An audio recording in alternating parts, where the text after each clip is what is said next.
सद्गुरुदेव भगवान की जय। श्री सीताराम सरकार की जय। श्री राधा रमण लाल की जय। श्री गौरी शंकर महादेव की जय। सभी दर्शकों और भक्तों को कोटि कोटि प्रणाम। सबको प्रेम भरा जय जय श्री राधे, जय जय श्री सीताराम।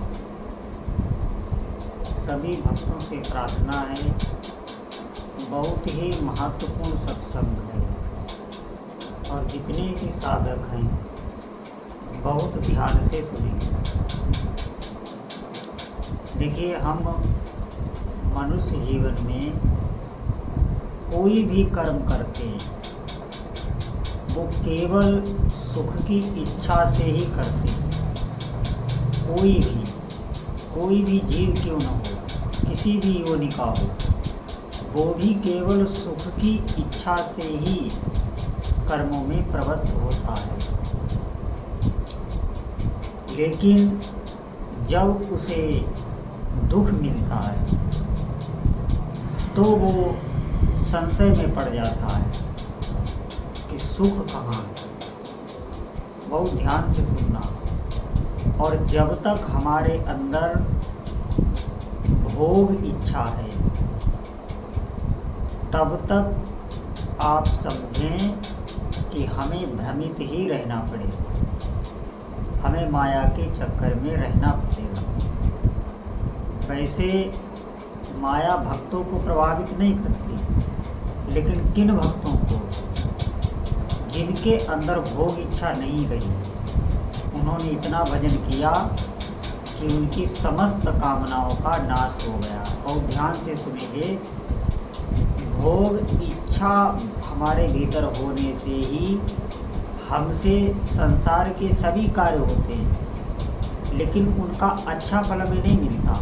जैसे जब हम गृहस्थ जीवन में जाते हैं तो हम भगवान का ही कार्य कर रहे हैं।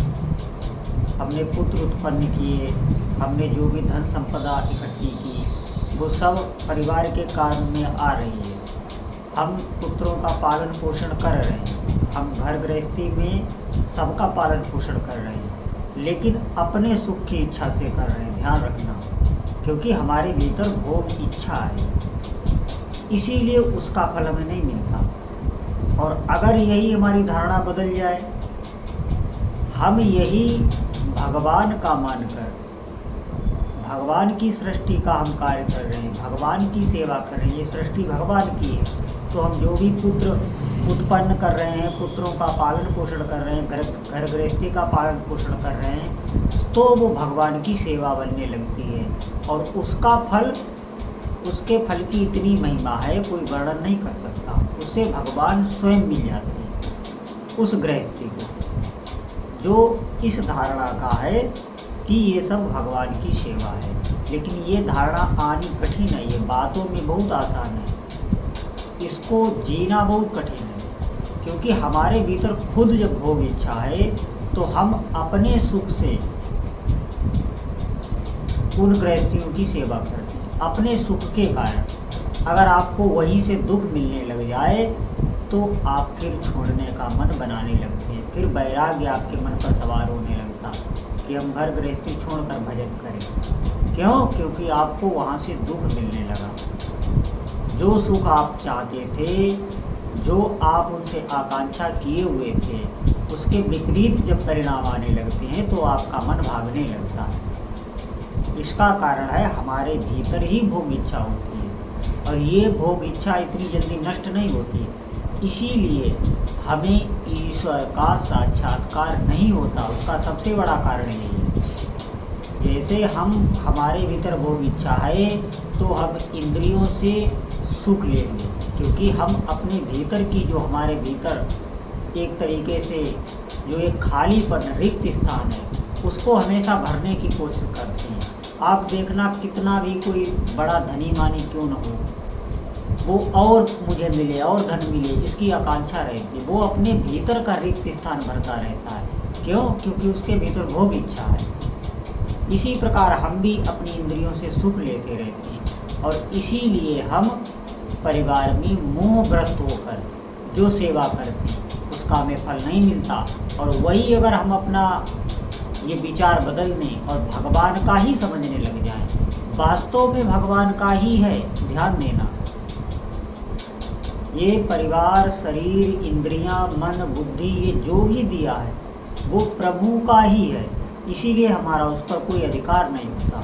अगर अधिकार हो तो हम अपने मन को कंट्रोल में कर लें, अधिकार हो तो हम अपनी इंद्रियों को कंट्रोल में कर लें, हम अपने शरीर को रोगग्रस्त ना होने दें, इसे बुढ़ापा ना आने दें, इसे मृत्यु के मुख में ना जाने दें।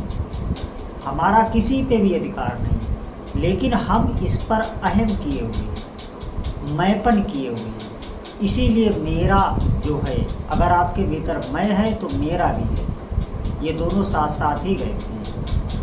हम भगवान की वस्तु पर अधिकार जताते हैं, उसे प्रभु की नहीं समझते, इसीलिए भजन बताया जाता है। अगर ये विचार आ जाए तो भजन करने की आवश्यकता ही नहीं है, कोई भजन करने की आवश्यकता नहीं है, फिर सेवा ही भजन बन जाता है। लेकिन सबसे बड़ी बात यह है कि हम जिस परिवार में रहते हैं उसमें हमारी खुद की सुख की कामना होती है, इसलिए हम बहुत मेहनत करते हैं, बहुत श्रम करते हैं, सजाने बनाने में लगे रहते हैं, लेकिन जब परिणाम उल्टे आते हैं तो हमें बहुत दुख होता है। आप देखें, यही संसार में हो रहा है। हम अपने भीतर के विचार को इतनी आसानी से नहीं बदल सकते कि ये सब भगवान का है। इसके लिए अध्यात्म बल की आवश्यकता पड़ती है।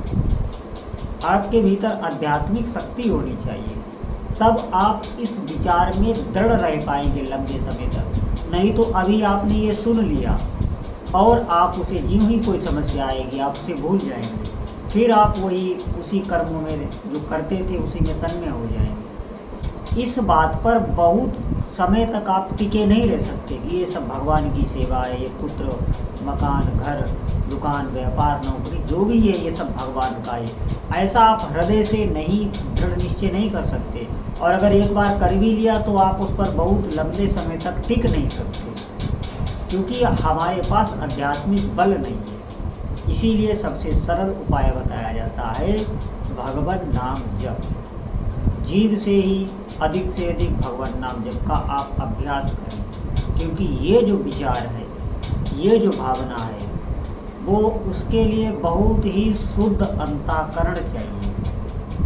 तभी हमारी भीतर का जो रिक्त स्थान है, भीतर की जो भोग वासना है, उसका जड़ से नाश हो जाता है। फिर उससे अपने परिवार की नहीं, सबकी सेवा होने लगती और इसे ही भक्ति कहते। फिर उसे अलग भजन करने की कोई आवश्यकता नहीं, सेवा ही भजन बन जाता है।